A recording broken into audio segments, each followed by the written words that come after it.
Students, आज का जो वीडियो है वो है प्रिंसिपल ऑफ मैथमेटिकल इंडक्शन के ऊपर में। जैसा कि आप जानते हो कि आपके सिलेबस में ये रिड्यूस किया हुआ है।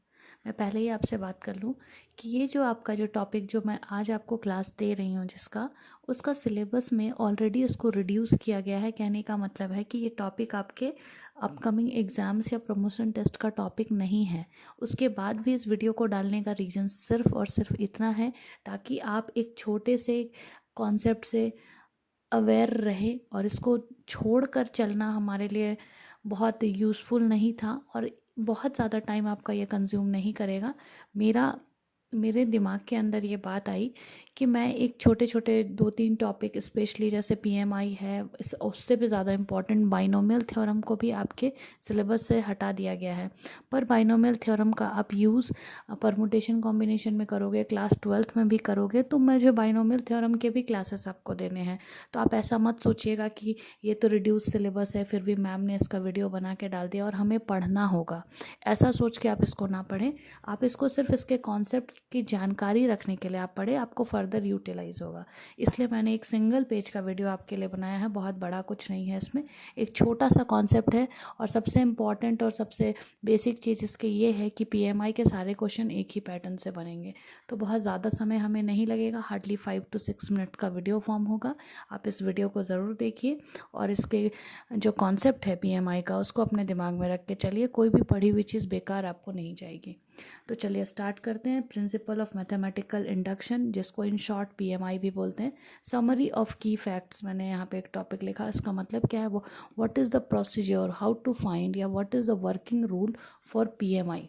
किसी भी क्वेश्चन को सॉल्व करने के लिए पीएमआई के थ्रू अगर किसी क्वेश्चन को आप सॉल्व कर रहे हो तो उसका वर्किंग रूल क्या है।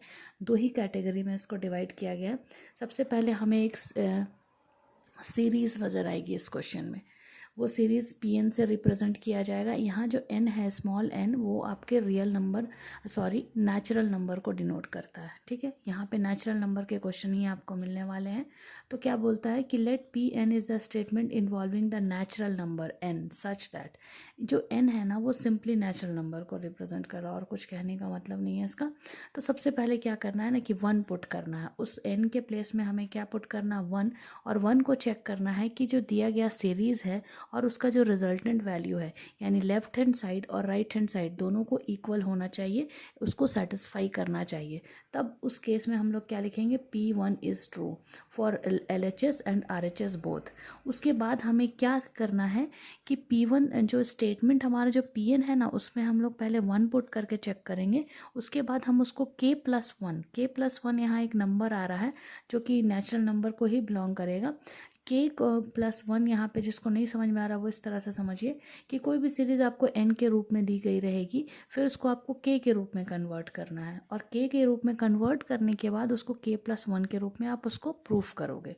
ये है प्रोसेस। तो सबसे पहले तो हमने हमारी दी गई सीरीज़ Pn के टर्म्स में रहेगी, उसमें हम 1 पुट करके LHS और RHS प्रूफ करेंगे और उसके बाद K+1 के लिए उस सीरीज़ को प्रूफ करेंगे। यही प्रोसेस है एक्चुअली PMI का। तो हमने यहाँ पे लिखा है K+1 ट्रू होगा कब, जब PK ऑलरेडी ट्रू होगा। What is PK? PK का मतलब जैसे आप n के टर्म्स में एक्सप्रेशन देखोगे तो आपको n के टर्म्स में सीरीज़ नज़र आएगी। सिमिलरली अगर k लिख देते हो तो k के टर्म्स में सीरीज़ नज़र आएगी। एक छोटा सा मैंने एग्जांपल आपको समझाने के लिए लिया हुआ है। आई होप उस एग्जांपल से आप अच्छे से समझ भी जाओगे। तो इतना करना क्या है, पहले 1 के लिए चेक करना है, फिर K+1 के लिए चेक करना। किस में? जो दिया गया आपका PN है ना उसी में। ठीक है, जो दिया गया जो PN है उसी में। तो चलो एक हम लोग इसके ऊपर में ऐसा करते हैं कि एक क्वेश्चन मैंने लिया, using the PMI principle of mathematical induction prove that 1+3+5+ so on. कहाँ तक गया है, 2n-1। देखो ये लेफ्ट हैंड साइड को रिप्रेजेंट कर रहा है, 1+3+5+7 प्लस सो ऑन 2n-1। ये लेफ्ट हैंड साइड को रिप्रेजेंट कर रहा है, is equal to n²। n² जो है वो राइट हैंड साइड को रिप्रेजेंट कर रहा है और यहाँ पे n जो है ना वो किसको बिलोंग कर रहा है, नेचुरल नंबर को। What is the process? सबसे पहले तो ये जो दिया गया जो पूरा का पूरा होल सीरीज़ है उसको हम Pn कंसिडर कर ले रहे हैं। ठीक है, तो मैंने क्या लिखा, Pn is equal to 1+3+5+7 so on plus 2n-1 is equal to n²। इसको हमने इक्वेशन 1 बना दिया यहाँ पे। ठीक है, इसको हमने यहाँ पे इक्वेशन 1 बना दिया है।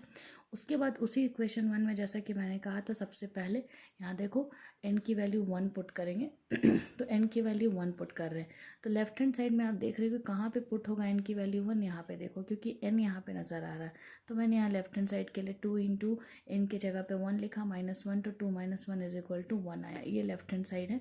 और RHS आपका ये है n स्क्वायर में जब आप 1 स्क्वायर पुट करोगे तो वो भी 1 आएगा, दोनों की वैल्यू आपकी कैसी आ गई, सेम आ गई। LHS इज इक्वल टू क्या हो गया, RHS हो गया। 1 के लिए प्रूफ हो गया, इसलिए हमने लिखा P1 इज ट्रू। देखो यहाँ पे आपका पहला वाला जो स्टेटमेंट है, फर्स्ट स्टेप आपका यहाँ पे कंप्लीट होता है। उसके बाद हम लोग क्या करेंगे, जो Pn का जो टर्म है हमारा 1 + 3 + 5 + 7 + 2n - 1 और n स्क्वायर, आप यहाँ पे देख रहे हो यहाँ पे भी n का टर्म है और यहाँ पे भी n का टर्म है। क्यों? क्योंकि आपने n के टर्म्स में सीरीज़ को कंसिडर किया है।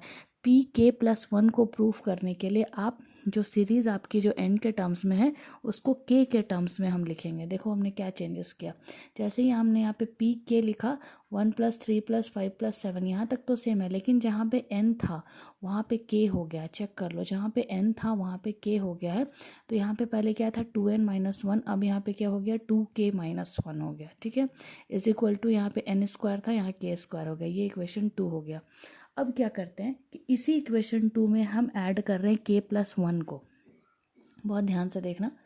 1 + 3 + 5 + 7 यहाँ तक तो सेम है, 2k - 1 यहाँ तक तो सेम है, प्लस हमने एक अपने से एक टर्म ऐड किया है k+1, जहाँ पे देखो k था, 2 के साथ k मल्टीप्लाई है, तो 2 के साथ अब उसके k के तुरंत बाद का टर्म क्या होगा, k+1, और -1 हमारे पास पहले से आया हुआ है, तो -1 जैसा फॉर्मेट है हमारा क्वेश्चन का वैसे ही हमने यहाँ पे लिख दिया।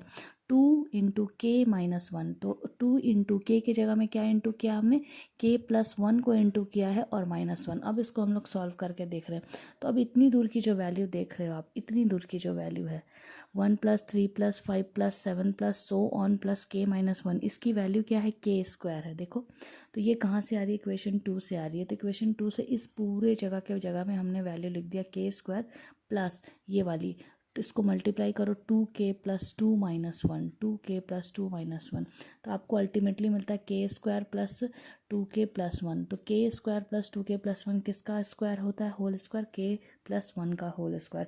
देखो जब आप पहले n के टर्म्स में लिख रहे थे अपनी सीरीज़ को, तो आपका रिजल्टेंट वैल्यू RHS क्या आ रहा था, n स्क्वायर। जब आप इसको k के टर्म्स में लिख रहे हो तो यहाँ पे रिजल्टेंट वैल्यू क्या आ रहा है, और k स्क्वायर आ रहा है। अब यहाँ पे क्या रिजल्टेंट वैल्यू आया, k स्क्वायर तो नहीं आ रहा, k+1 आ रहा है, k+1 का होल स्क्वायर। तो मतलब ये जो सीरीज़ होगा कहाँ तक के लिए, 1 + 3 + 5 + 7 + so on 2k - 1, ये तो k स्क्वायर की वैल्यू थी, प्लस जो हमने ऐड किया था 2 k के जगह में k+1 - 1, ये किसकी वैल्यू दे रहा है, यहाँ पे देखो k+1 का होल स्क्वायर। तो ये फिर से मैं रिपीट कर रही हूँ, n के लिए यहाँ n स्क्वायर आ रहा था, k के लिए यहाँ k स्क्वायर आ रहा है, तो k+1 के लिए क्या आएगा, k+1 का होल स्क्वायर, जो कि ऑलरेडी हमें यहाँ पे मिला है, यहाँ पे हमें मिला है, इसको हमने इक्वेशन 3 माना। जब हमें इस तरह से चीज़ें मिल रही हैं कि n स्क्वायर को हमने कन्वर्ट किया k स्क्वायर में, और k स्क्वायर के में एडिशन करने के बाद अगर हमें k+1 का होल स्क्वायर मिल गया, यानी कि उसके तुरंत बाद का स्टेप अगर प्रूफ हो जाता है, तब हम लोग लिखते हैं दिस शोज दैट, तब हम लोग ये रिजल्ट लिखते हैं। ये ऐसा शो होता है कि k+1 के लिए आपका जो सीरीज़ है, जो स्टेटमेंट है वो ट्रू होगा, जहाँ पर पहले से pk को हमने ट्रू माना हुआ है। देखो इक्वेशन 2 को हमने अपने से लिखा हुआ था, लेट pk को हमने पहले से ट्रू माना हुआ है, इसीलिए अब हम लोग इसको कंक्लूड करके कैसे लिखते हैं, दस P1 इज़ ट्रू एंड की pk+1 इज़ ऑल्सो ट्रू। तब हम लोग PMI के थ्रू बोलेंगे कि ये जो गिवन सीरीज़ है वो n मतलब नेचुरल नंबर के लिए क्या होगा, ट्रू होगा। ये एक छोटा सा इसका प्रोसेस है। आई होप कि आपको कुछ समझ में आया होगा। अगर आपको इसको नहीं समझ में आ रहा है तो मुझे फिर से आप इसमें रिस्पॉन्ड करना, मैं आपको इसको समझाऊंगी। चूँकि ये आपका सिलेबस में रिड्यूस किया गया है, मैं फिर से लास्ट में इसको बोल रही हूँ, क्योंकि रिड्यूस किया गया है, इसका मतलब आप माइंडसेट करके ना चलें कि आपको नहीं पढ़ना है। पढ़ना तो आपको सारी चीज़ें चाहिए, और मैं आपको सारे टॉपिक्स पढ़ाऊँगी, जो रिड्यूस्ड है वो भी और जो आपके सिलेबस में है वो भी, क्योंकि सारा यूटिलाइज होने वाला है क्लास 12th में, सब के सब। तो हम लोग कुछ भी छोड़कर नहीं चल सकते हैं। आज के लिए यही टॉपिक है, और ये फाइनली ये हम लोग इसको कंक्लूड कर रहे हैं इस टॉपिक को इस पर्टिकुलर एक सिंगल एग्जाम्पल के साथ। तो आज हमने पीएमआई को शुरू भी किया है और विद दिस सिंगल एग्जाम्पल मैंने इसको ख़त्म भी किया है। इसका मेथड सिर्फ इतना है कि एक बार n की जगह में 1 पुट करना है और एक बार n की जगह में k को पुट करके k+1 को प्रूव करना है। अगर आप नहीं समझ पा रहे हो तो फिर भी आप मोस्ट वेलकम हो मुझे पर्सनल अकाउंट में कमेंट करके पूछने के लिए। Thank you.